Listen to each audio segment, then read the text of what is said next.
मित्रों नमस्कार। आज विश्व कैंसर दिवस है। पूरे विश्व में कैंसर सर्वाधिक खतरनाक रोग के रूप में जाना जाता है।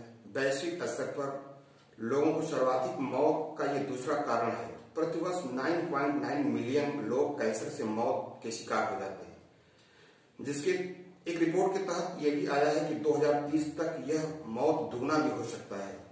इसकी गंभीरता को ध्यान में रखते हुए फ्रांस की राजधानी पेरिस में 4 फरवरी 2000 को कैंसर के खिलाफ विश्व शिखर सम्मेलन का आयोजन किया गया, जिसके बाद लगातार प्रतिवर्ष 4 फरवरी को विश्व कैंसर दिवस मनाया जाता है।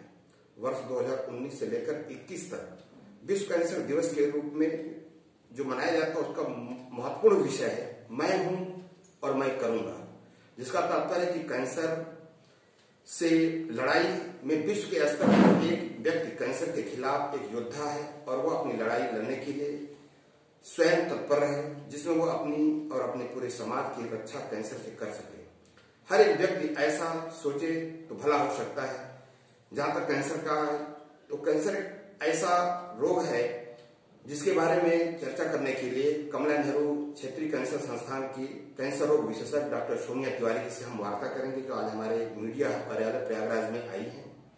इनसे तमाम मुद्दों पर चर्चा होगी। किस प्रकार के कैंसर होते हैं, कैंसर के रोकथाम क्या होते हैं, सावधानियां क्या होती हैं। वैसे तो लगभग 200 प्रकार के कैंसर हैं, लेकिन मुख्य रूप से कैंसर में जैसे आपके त्वचा कैंसर है, ब्लड कैंसर है, मुख का कैंसर है, हड्डी कैंसर है, पेनक्रियास अर्थात अग्नाशय का कैंसर है, ब्रेन कैंसर है, स्तन कैंसर है, प्रोस्टेट कैंसर है, लीवर कैंसर है, आदि आदि। फेफड़े का भी कैंसर होता है। हम इसे चर्चा करेंगे। हमारे बीच में आप हैं डॉक्टर सोनिया तिवारी जी, आपका मीडिया हब में बहुत बहुत स्वागत है। डॉक्टर साहब, आज विश्व कैंसर दिवस है और आप जान रहे हैं लगातार कैंसर के रोगियों की संख्या में बहुत इजाफा हो रही है। सबसे पहले आप हमें बताइए कैंसर क्या है। जैसा कि सब जानते हैं कि आज 4 फरवरी है और 4 फरवरी का दिन कैंसर जागरूकता या कैंसर दिवस के रूप में पूरे विश्व में मनाया जाता है, विश्व कैंसर दिवस।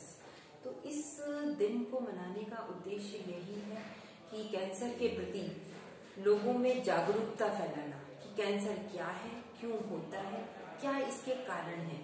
और कैंसर के बारे में समाज में बहुत सारे मिथ्स, गलत धारणा होती हैं कि लोग पूरी बात अच्छे तरीके से नहीं जानते हैं कि इसका इलाज संभव है, क्या गलत धारणा है। उसके बारे में भी लोगों को बताना भी इस दिन को मनाने का उद्देश्य होता है। इसके अलावा लोग समझते हैं कि कैंसर अब ला इलाज है, कि कैंसर ला इलाज बीमारी है, इसका इलाज नहीं हो सकता है और एक बार अगर किसी को हो गया तो वो ठीक नहीं होगा, इलाज कराने से क्या फायदा। लेकिन ऐसा नहीं है, कैंसर अब ला इलाज नहीं है।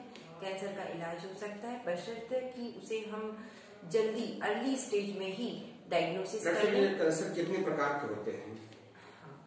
कैंसर क्या होता है? कैंसर का मतलब है कि अगर हमारे शरीर में असामान्य रूप से किसी भी ऑर्गन में कोशिकाएं, सेल्स जो हैं डिवाइड करना शुरू कर दें, विभाजित होने लगे तो वो ट्यूमर का रूप ले लेती हैं और उसी को सामान्यतः भाषा में हम कैंसर कहते हैं। क्या सारी जितने भी ट्यूमर होते हैं क्या वो कैंसर ही होते हैं? नहीं, कुछ गांठें ऐसी होती हैं, सारी गांठें कैंसर नहीं होती हैं। करीब 20 से 30% जो गांठें होती हैं वो कैंसर की होती हैं। तो कुछ जो गांठें होती हैं उनको हम बेनाइन ट्यूमर्स कहते हैं। बेनाइन ट्यूमर का मतलब है कि वो बहुत धीरे धीरे बढ़ते हैं और उनसे शरीर को कोई खतरा नहीं होता है फैलने का। लेकिन कैंसर की जो गांठें होती हैं वो खतरनाक होती हैं, क्योंकि कैंसर शरीर में दूसरे अंगों में जल्दी फैलता है। तो इसलिए अगर ऐसे कोई गांठ, प्रारंभिक लक्षण बताइए डॉक्टर साहब जी, क्योंकि अगर गांठ है और वो तेजी से बढ़ रही है तो कैंसर का शक होता है। तो उसको जांच के द्वारा पता लगाते हैं कि ये किस तरह की गांठ है और उसी हिसाब से फिर उसका इलाज बताया जाता है। कैंसर कितने प्रकार का होता है? कैंसर शरीर में कहीं भी हो सकता है, किसी भी ऑर्गन में हो सकता है और कैंसर के बहुत सारे प्रकार हैं, जैसे मुंह के कैंसर, गले के कैंसर, पेट के कैंसर, हड्डी के कैंसर, ब्रेन के कैंसर और ब्लड कैंसर। प्रोस्टेट कैंसर हो गए, जी, लंग कैंसर उसी में आ गया और लिवर के कैंसर है। इसके अलावा महिलाओं में ब्रेस्ट कैंसर और बच्चेदानी का कैंसर यानी कि सर्वाइकल कैंसर सबसे ज्यादा प्रमुख है। इसके अलावा कैंसर कहीं भी हो सकता है, चमड़ी में हो सकता है, किसी भी ऑर्गन में हो सकता है।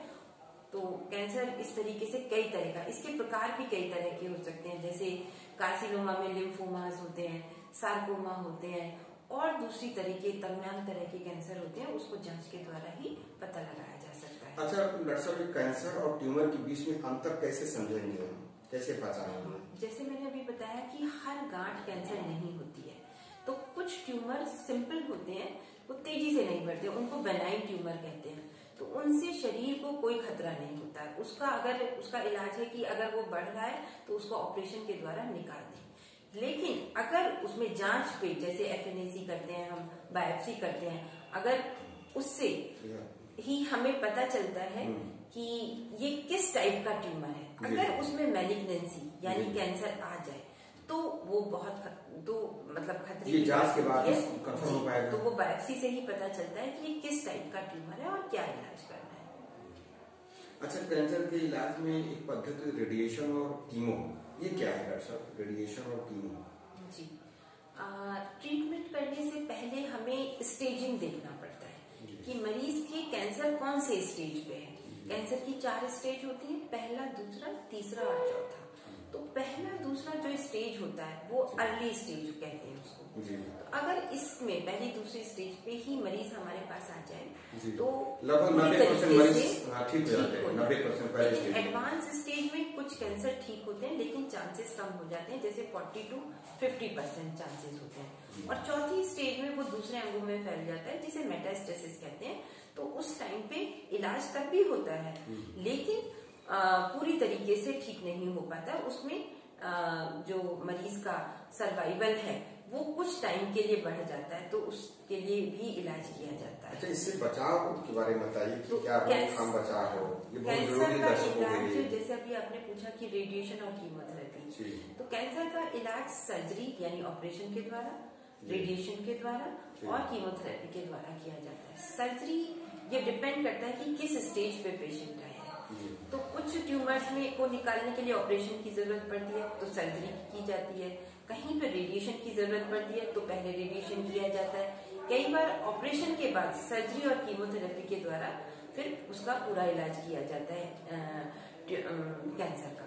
तो ये डिपेंड करता है किस स्टेज में और कहाँ का कैंसर है, किस ऑर्गन का कैंसर है। तो रेडिएशन में हम हाई एनर्जी वोल्टेज एक्सरे के द्वारा ट्रीटमेंट करते हैं। तो रेडिएशन में जिस जगह ट्यूमर होता है वहां पे रेडिएशन दिया जाता है और उसमें ट्यूमर को पूरी तरीके से डैमेज किया जाता है। कीमोथेरेपी क्या है? कीमोथेरेपी जो कैंसर की दवाइयां हैं उसको कीमोथेरेपी बोलते हैं। तो कीमोथेरेपी ब्लड के थ्रू यानी वेन्स के थ्रू हम देते हैं, तो पूरे और शरीर में वो दवाई जाती है। तो जहां ट्यूमर है वहां तो वो असर करती है। इसके अलावा सेल्स जो है, बीमारियां, क्योंकि कैंसर की बीमारी दूसरे ऑर्गन में भी फैल सकती है, तो वो हमें आंख से नहीं दिखती।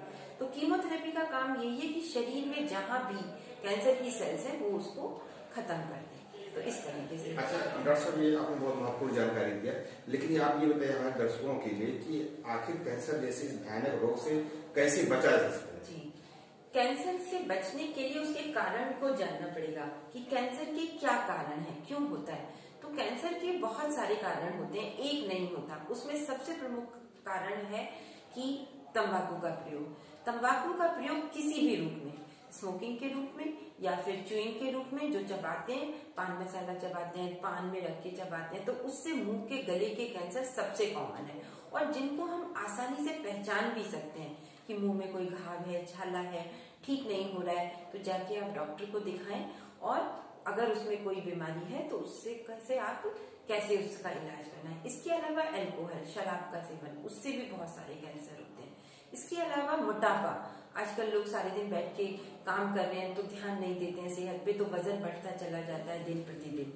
तो मोटापा अपने आप में कैंसर का एक बहुत बड़ा कारण है। इसके अलावा हमारी लाइफ स्टाइल, हमारी जीवन शैली कैसी है, कैसे हम जैसे फास्ट फूड वगैरह लेते हैं, इसका भी असर पड़ता है। उसी के लिए तो जीवन शैली का असर, यानी जो लोग फास्ट फूड खाते हैं, पौष्टिक आहार नहीं लेते हैं, फल सब्जी खाने में कम खाते हैं, तो ये भी रोगों का एक कारण है।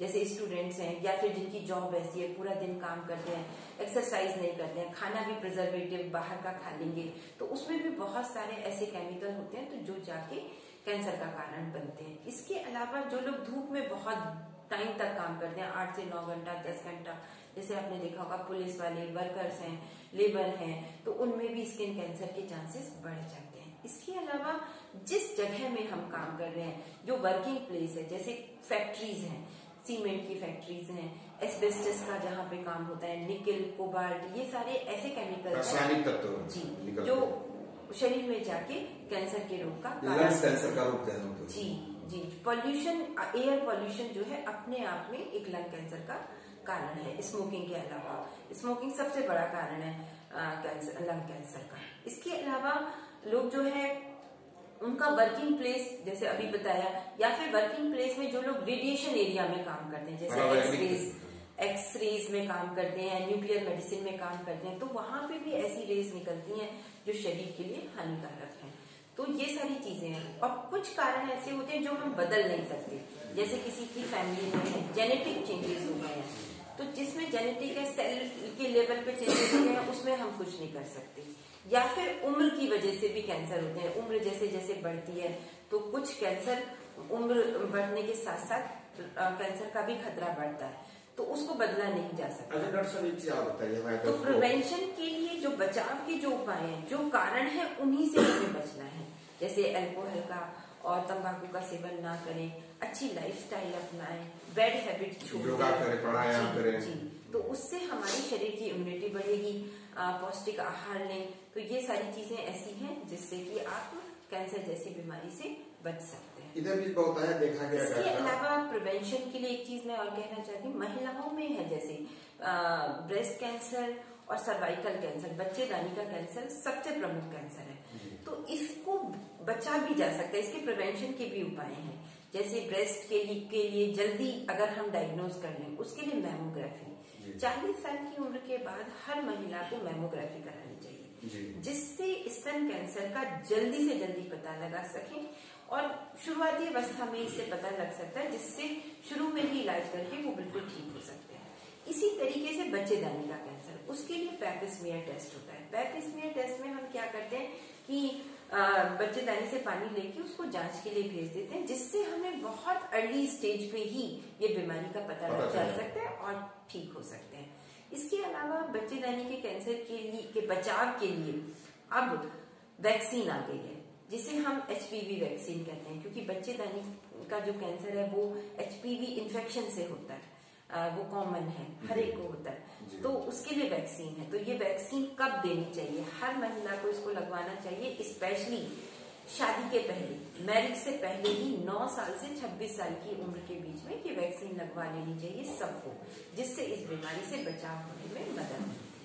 अच्छा डॉक्टर साहब, इस देखने में आ रहा है कि वयस्कों में, किशोरावस्था में, बुजुर्गों में कैंसर होता है, लेकिन बच्चों में भी कैंसर देखे आ रहे हैं, बच्चों में भी कैंसर के शिकार हो रहे हैं। उसका कारण क्या है? बच्चों के कैंसर अलग होते हैं बड़ों से, क्योंकि बड़ों के कैंसर हमारी लाइफ स्टाइल से रिलेटेड होते हैं, हमारी आदतों से रिलेटेड होते हैं, लेकिन बच्चों में तो ऐसा कुछ नहीं है। तो ज्यादातर बच्चों के जो कैंसर होते हैं वो जेनेटिक होते हैं, मतलब जेनेटिक लेवल पे ही, जो सेल लेवल पे ही ऐसे चेंजेस हो जाते हैं जो कैंसर का कारण बनते हैं। इसके बहुत सारे रीजन होते हैं, जैसे कि जब प्रेग्नेंट है मदर, उस टाइम पे उसने कोई ऐसी मेडिसिन खाई है, या कुछ ऐसे केमिकल्स का असर हो गया, या फिर रेडिएशन कोई ऐसा हुआ है जिसकी वजह से चेंजेस ऐसे आ गए उसमें सेल्स में, तो वो आगे चल के कैंसर का कारण बन सकते हैं। या फिर बच्चों के जो कैंसर है वो इम्यूनिटी से भी रिलेटेड है, जिनकी इम्यूनिटी कम होती है, प्रतिरक्षा प्रणाली जिसे हम कहते हैं वो कम होती है, तो वो भी कैंसर का कारण बनते हैं। तो बच्चों के कैंसर के कारण बिल्कुल अलग है, लेकिन अच्छी बात यह है कि बच्चों के कैंसर ठीक होने के चांसेस बड़ों से ज्यादा होते हैं अगर वो जल्दी हॉस्पिटल आ जाए। जी। अच्छा डॉक्टर साहब, आपकी कमला नेहरू क्षेत्रीय कैंसर संस्थान हॉस्पिटल है प्रयागराज में, उसके आप कैंसर रोग विशेषज्ञ हैं। आपके कमला नेहरू में क्या क्या सुविधाएं हैं कैंसर इलाज के संदर्भ में? कैंसर कमला नेहरू हॉस्पिटल में कीमोथेरेपी, रेडिएशन और सर्जरी, सभी तरह की सुविधाएं हैं। तो जो मेनली तो रेडिएशन, जो एडवांस टेक्नोलॉजी अब रेडिएशन के क्षेत्र में आ चुकी है, कि पहले तो सिंपल तरीके से रेडिएशन होता था, पुरानी मशीनें थी, अब नई मशीनें हैं, नई टेक्नोलॉजी है। तो उसकी वजह से, जिसको लीनियर एक्सेलरेटर कहते हैं, हम लीनियर बोलते हैं, तो उसमें जो एडवांस टेक्नोलॉजी से इलाज होता है उसको हम IMRT बोलते हैं। तो ये अब हमारे पास है। तो उसका फायदा ये है कि जो ट्यूमर्स होते हैं, बीमारी है, उसमें ज्यादा से ज्यादा डोज देके आसपास के एरिया को बचा लिया जाता है। जो नॉर्मल हमारे ऑर्गन्स है उसको बचा लिया जाता है, जिससे आगे चल के उसके साइड इफेक्ट कम आते हैं और पेशेंट को कॉम्प्लिकेशन कम होते हैं, तो उसका क्वालिटी ऑफ लाइफ बहुत अच्छा हो जाता है। तो यही एडवांस टेक्नोलॉजी का फायदा है जो कि हमारे यहाँ अवेलेबल है। बहुत बहुत धन्यवाद। आप हैं डॉक्टर सोनिया तिवारी, कैंसर रोग विशेषज्ञ। आपने कैंसर से होने वाले रोग, कैंसर से होने वाली एक चीज मैं बताना चाहिए, कि कैंसर के बारे में बहुत सारी जो गलत धारणाएं, भ्रांतियां समाज में फैली हुई है, वो जरूर जानना चाहिए। जी बता दिया कि भ्रांतियां यही है, एक तो कैंसर अब लाइलाज नहीं है, उसका इलाज हो सकता है। लोगों को लगता है कि कैंसर छूने से या फैलने, खाना खाने से, साथ में रोग नहीं है, बैठने से फैलता है, ऐसा नहीं है। कैंसर एक नॉन कम्युनिकेबल डिजीज है, तो साथ में बैठने से, छूने से एक दूसरे को नहीं फैलता। दूसरा ये है कि कैंसर कुछ खास वर्ग में होता है, जैसे अमीरों में होता है, तो ऐसा नहीं है, किसी भी वर्ग में हो सकता है, किसी भी आयु में हो सकता है। दूसरा ये है कि कैंसर के रोगियों को बड़ा अलग थलग रख दिया जाता है, बड़ा देखने में लोगों को लगता है कि समाज में बड़ा अलग से कर दिया जाता है कि हाँ जो है कि ये उस तरीके से हमारी तरह से नहीं जी सकता है, अब इसको कैंसर हो गया है, पता नहीं ठीक होगा कि नहीं होगा, क्या होगा। तो ऐसा नहीं है, कैंसर भी अब ठीक हो सकता है। अगर मरीज को कैंसर है, दूसरी बीमारियों की तरह ये भी बीमारी होती है, अगर उसका जल्दी इलाज कर लिया जाए तो ठीक होता है, और वो भी वैसे ही समाज में जी सकता है जैसे हम सब जीते हैं, उसको भी वैसे ही जीने का अधिकार है। तो कैंसर के रोगी अगर किसी को है भी, तो उसको निगेटिव चीजें ना बताएं, पॉजिटिव चीजें बताएं, उसकी फैमिली को भी, क्योंकि कैंसर के मरीज को सबसे ज्यादा फैमिली सपोर्ट की जरूरत है, समाज की सपोर्ट की जरूरत है, जिससे वो भी पूरी तरीके से जैसे हम सब जीते हैं वो भी जी पाए और उसी तरीके से अपना जीवन कर पाए। दूसरा कैंसर में है कि सर्जरी से या बायोप्सी से फैलता है, तो लोग जांच कराने से बहुत डरते हैं। ऐसा नहीं है, क्योंकि कैंसर की अगर हम सही टाइप का पता नहीं लगाएंगे, किस टाइप की का कैंसर है, तब तक उसका सही इलाज नहीं हो सकता। इसलिए बायोप्सी से या जांच से आप डरे नहीं। जी। तो यही सारी चीजें हैं, और इस बीमारी से अब डरने की कोई जरूरत नहीं है, इससे लड़ने की जरूरत है, लड़ने की जरूरत है। ये लाइलाज बीमारी नहीं है। पॉजिटिव थिंकिंग रख के इस बीमारी को पूरी तरीके से हम ठीक कर सकते हैं, प्राप्त कर सकते हैं। बहुत बहुत धन्यवाद, आप मीडिया हब में आए, मेरे दर्शकों को आपने बहुत अच्छी अच्छी बातें बताई। आज विश्व कैंसर दिवस है, इसी तरह से हम आपको पुनः बुलाते रहेंगे और आपसे बहुत सारी जानकारी लेते हैं। धन्यवाद।